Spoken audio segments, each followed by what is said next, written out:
Good morning students. बच्चों, हम लोग क्लास 10th का आज हम लोग प्रैक्टिस सेट देखेंगे प्रीपोजिशन का 2020 और 2019 दोनों का एक साथ।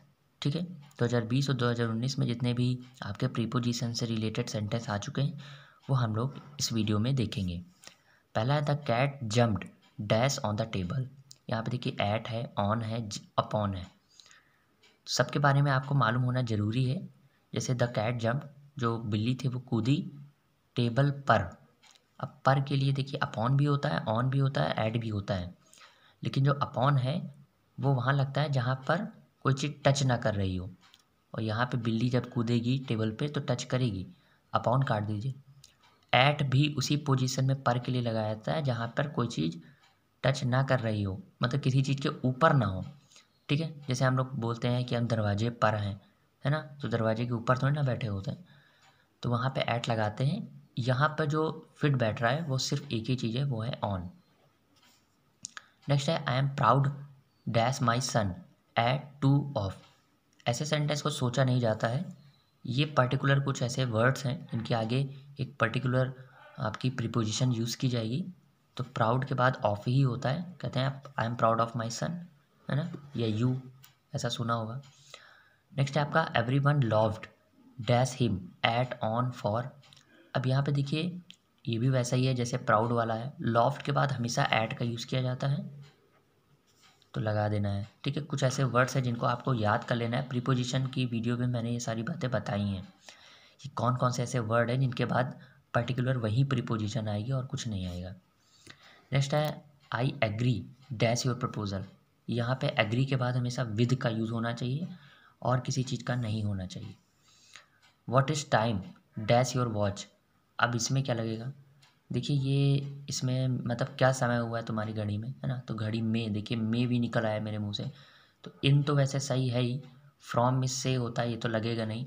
विद भी नहीं लगेगा, विद किसी इंस्ट्रूमेंट के लिए लगाते हैं, जैसे हम कहें कि हम चाकू से सब्जी काट रहे थे, यहाँ पे से की तो मीनिंग आ ही नहीं रही, मे की मीनिंग आ रही। बाई लग सकता है, ठीक है, इन और बाई में से कोई एक लगा देना है आपको। हम यहाँ पे इन लगा दे रहे हैं, ठीक है। नेक्स्ट है बेटा, यहाँ पे आपका देखिए इट हैज़ बीन रेनिंग। ये देखिए आपका प्रेजेंट परफेक्ट कंटिन्यूअस आ गया है, तो इट हैज़ बीन रेनिंग, इसके लिए आप क्या लगाएंगे, मॉर्निंग। मॉर्निंग देखिए मॉर्निंग यहाँ पर आपका क्या है, पॉइंट ऑफ टाइम है, निश्चित समय है, इसलिए आप यहाँ पे सिंस का यूज़ करेंगे। ठीक है, कि सुबह से बरसात हो रही है तो से के लिए फ्रॉम का यूज़ नहीं करेंगे। सिंस और फॉर में फॉर जो है वो अनिश्चित समय के लिए किया जाता है, और सुबह जो है वो एक निश्चित समय है, इसलिए हम यहाँ पे सिंस का यूज़ करेंगे। नेक्स्ट है बेटा हमारा द सोल्जर फॉट। जो सिपाही थे वो लड़े, कैसे लड़े, साहस से लड़े। तो बाई लगाएं, विद लगाएं या फ्रॉम लगाएं। तो फ्रॉम का यूज़ फिर यहाँ पे नहीं होगा से के लिए, क्योंकि फ्रॉम का यूज़ जो होता है वो किसी चीज़ से जब हम अलग हो रहे होते तब हम लगाते हैं। ठीक है, बाई मिस होता है, द्वारा, तक, बहुत कई मीनिंग बताई बाई की, लेकिन यहाँ पे फॉट विद करेज होना चाहिए, मतलब साहस के साथ लड़े थे।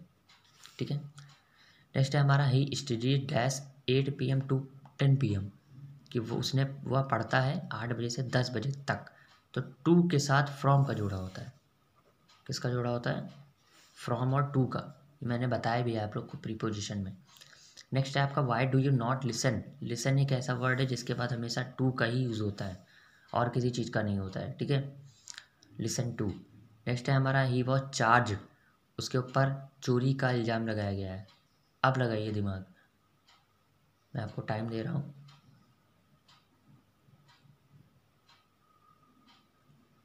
लगा, जो भी लगाया वो गलत लगाया है। ठीक है, जिन लोग लगा रहे हैं, ठीक है, सही जिनका जा रहा है, वो क्या बोलते हैं उसको, तुक्का मारना, तो आप लोग तुक्का मार रहे हैं बेटे।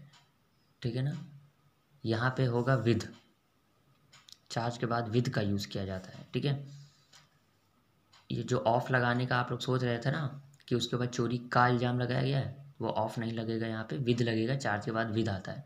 ओके, तो इसी टाइप के हमारे प्रीपोजिशन आते हैं यूपी बोर्ड हाई स्कूल में। Okay, good day.